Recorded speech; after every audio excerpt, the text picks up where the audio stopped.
लक्ष्मण उतेकर दिग्दर्शित छावा हा cinema box ऑफिसवर धुमाकूळ घालतोय।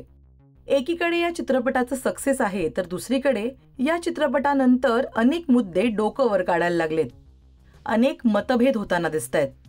याच मुद्द्यावर ज्येष्ठ अभिनेते शरद पोंक्षे यांनी परखड मत व्यक्त केलंय।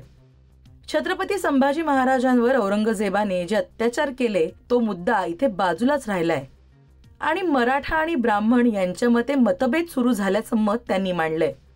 सोशल मीडियावर व्हिडिओ शेअर करत शरद पोंक्षे यांनी त्यांचं रोखठोक मत मांडलं।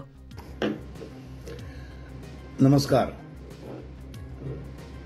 छावा सिनेमा प्रदर्शित झाला आणि सगळा हिंदू समाज छत्रपती संभाजी महाराज, छत्रपती शिवाजी महाराजांवर नितांत प्रेम करणारे सगळे अचानक एकवटले। हिंदूंना एक होण्यासाठी काहीतरी कारण लागतं।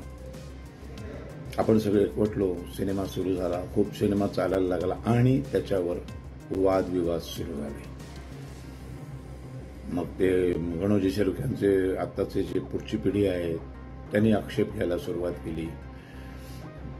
मग दोन्हीकडनं वाद प्रतिवाद सुरू झाले, मारामाऱ्या सुरू झाल्या, भांडण सुरू झाली। या सगळ्या भानगडीमध्ये एक गोष्ट मात्र राहूनच गेली की औरंगजेबाने छत्रपती संभाजी महाराजांचे अनन्वित अत्याचार करून जे हाल केले, अनन्वित म्हणजे क्रूरतेचं शेवटचं टोक ज्याने गाठलं, तो औरंग्या मात्र बाजूलाच राहिला। म्हणजे खरं तर सिनेमा बघितल्यानंतर जसं सध्या महाराष्ट्रामध्ये काही घडलं की त्या एखाद्या नेत्याचे फोटोवरती मग त्या कुठल्या तरी एका राजकीय पक्षाचे कार्यकर्ते असे ते फोटोला असे चपला बिपला मारतात, त्याच्यावर थुंकतात आणि असे सगळे जे प्रकार घडतात, तसं खरं तर औरंगजेबाच्या प्रतिमेवरती चपला मारायला हव्या होत्या। त्याचे पुतळे ठिकठिकाणी महाराष्ट्रात, हिंदुस्थानामध्ये जाळले जात आहेत, असं चित्र दिसायला हवं होतं, पण तसं दिसलं नाही। दिसलं काय? मराठा विरुद्ध ब्राह्मण समाज। मग हे म्हणणार की आमचे पूर्वज असे नव्हतेच, तुमच्या ब्राह्मणांनीच संभाजी महाराजांना मारलं, शिवाजी महाराजांना मारलं। मग ब्राह्मण म्हणणार की नाही, आमच्याकडे फक्त 2च होते, 4च होते, तुमच्या मराठ्यांनीच सर्वात जास्त शिवाजी महाराज आणि छत्रपती संभाजी महाराजांचं नुकसान केलंय, ते जास्त गद्दार होते। मग ते म्हणणार नाही नाही नाही नाही, तुम्ही ब्राह्मणांनीच सत्यानाश केला। ब्राह्मण म्हणणार त्यांनीच सत्यानाश केला। अरे, ह्या सगळ्या भानगडीमध्ये आपण एक विसरून जातोय की औरंग्या बाजूलाच राहतोय।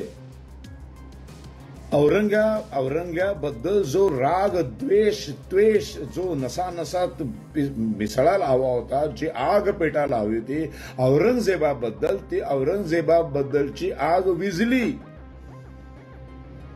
आणि आग कुणामध्ये पेटली? ब्राह्मण आणि मराठामध्ये,